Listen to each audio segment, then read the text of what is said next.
Bien-aimés frères et sœurs en Christ, soyez salués en Jésus-Christ. Amen. Je voudrais partager un texte avec vous pour notre édification dans le ministère que le Seigneur nous a confié. Je nous invite à la prière en prélude. Notre Dieu, notre bon Père, ta parole est la vérité, tu voudrais, Seigneur, nous parler à travers ta parole. Viens, Seigneur, parle-nous à travers ton esprit dans le nom de Jésus. Amen. Le texte qui me tient à cœur de partager avec toi, mon frère, ma soeur, chante, se trouve dans le livre de 1 Corinthiens, le chapitre 3, le verset 1 à 5, que je t'invite à lire avec moi. Il est dit, pour moi, frère, ce n'est pas comme à des hommes spirituels que j'ai pu vous parler, mais comme à des hommes charnels, comme à des enfants en Christ. Je vous ai donné du lait, non de la nourriture solide, car vous ne pouvez pas la supporter. Et vous ne le pouvez pas même à présent, parce que vous êtes encore charnel. En effet, puisqu'il y a parmi vous de la jalousie et des disputes, n'êtes-vous pas charnel et ne marchez-vous pas selon l'homme? Quand l'un dit, moi je suis de Paul, et l'autre, moi d'Apollos, n'êtes-vous pas des hommes? Qu'est-ce donc Apollos? Et qu'est-ce que Paul? Des serviteurs par le moyen desquels vous avez cru selon que le Seigneur l'a donné à chacun. J'ai planté, Apollos a arrosé, Dieu a fait croître. Amen. Nous disons Amen pour la parole de Dieu que nous venons de lire. Bien-aimés frères et sœurs, chantres, je voudrais partager avec toi ce soir les éléments caractéristiques d'une église ou d'un groupe immature.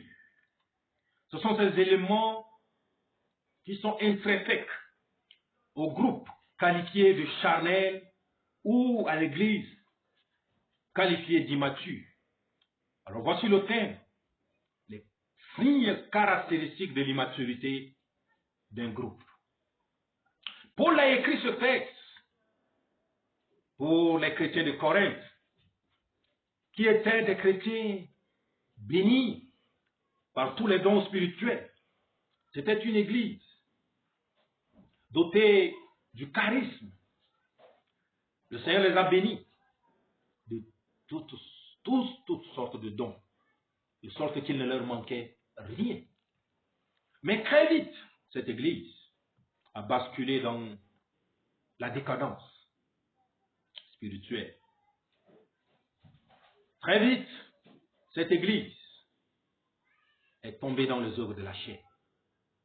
Et Paul dit que pour lui, ce n'est pas comme à des hommes spirituels qu'il écrit, non, comme à des hommes charnels. Autrement encore, comme à des enfants qui méritent le lait et non la nourriture solide. Oui, si ces éléments que Paul fait mention sont des éléments intrinsèques à ton groupe, cela peut signifier que ton groupe est encore immature, que ton groupe n'a pas encore atteint la maturité. Et tu dois rester en prière pour ton groupe, pour que le Seigneur puisse le dépouiller de ces choses dont Paul fait mention. En premier lieu, Paul dit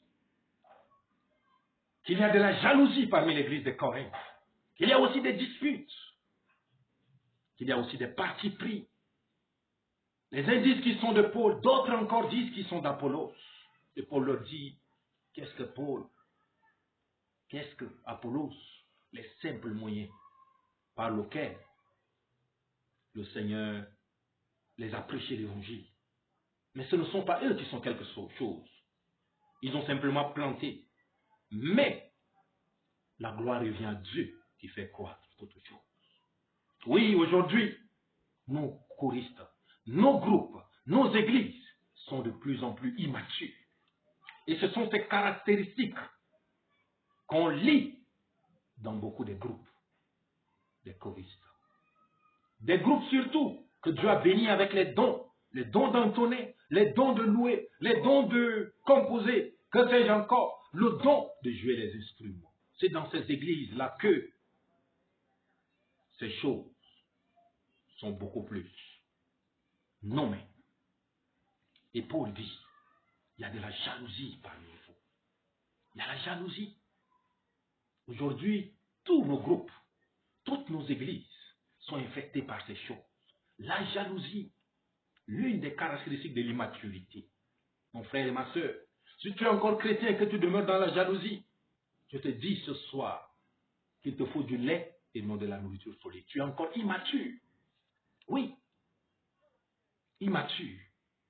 Puisque, en ayant de la jalousie contre les frères, tu ne peux apprécier leur valeur. Tu ne peux aussi apprécier les potentialités que Dieu a mises en eux.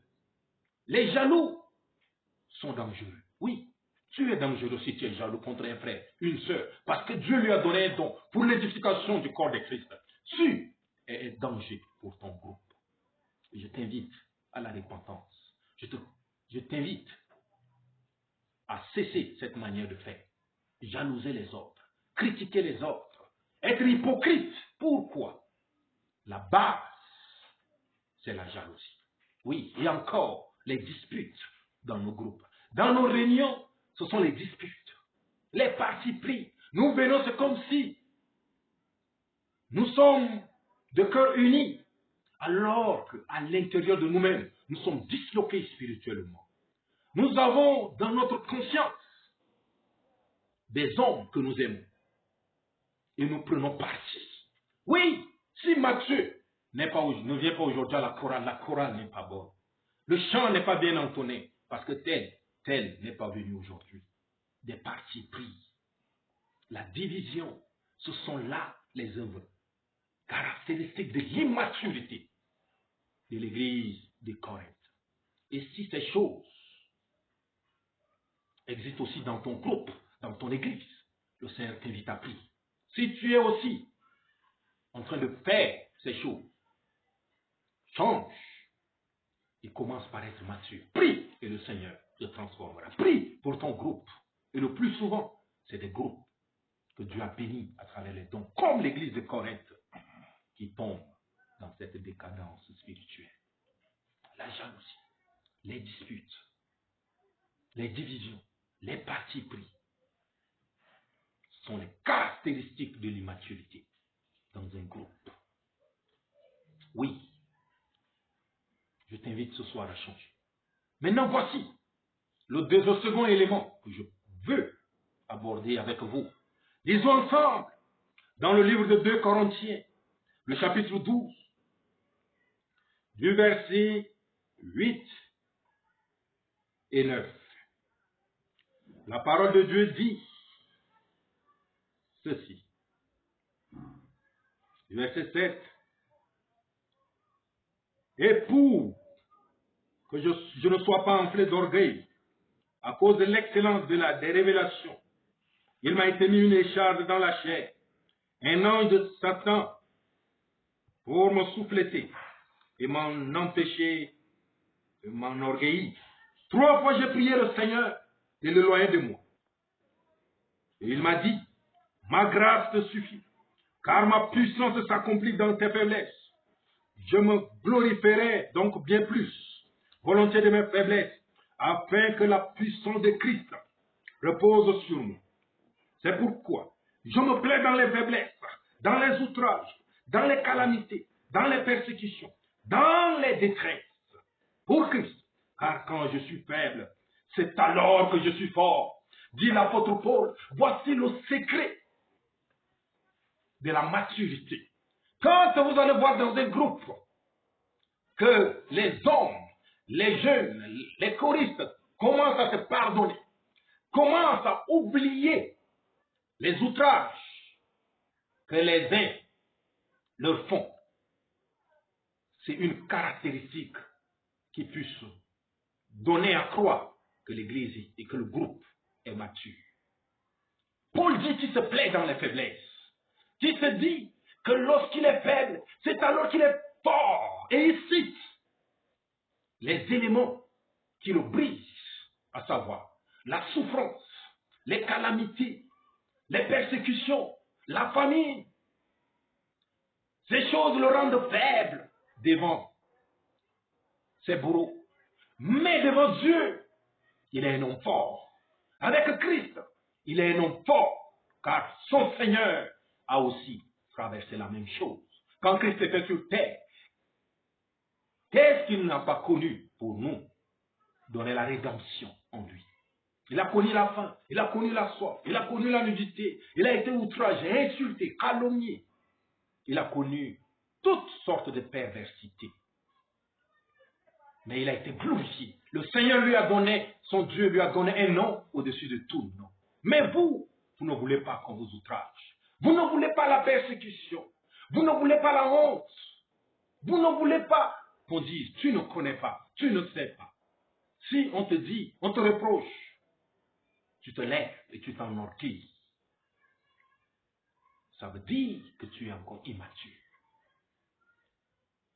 Tu es encore immature. Change, frère. Voici le secret de la maturité.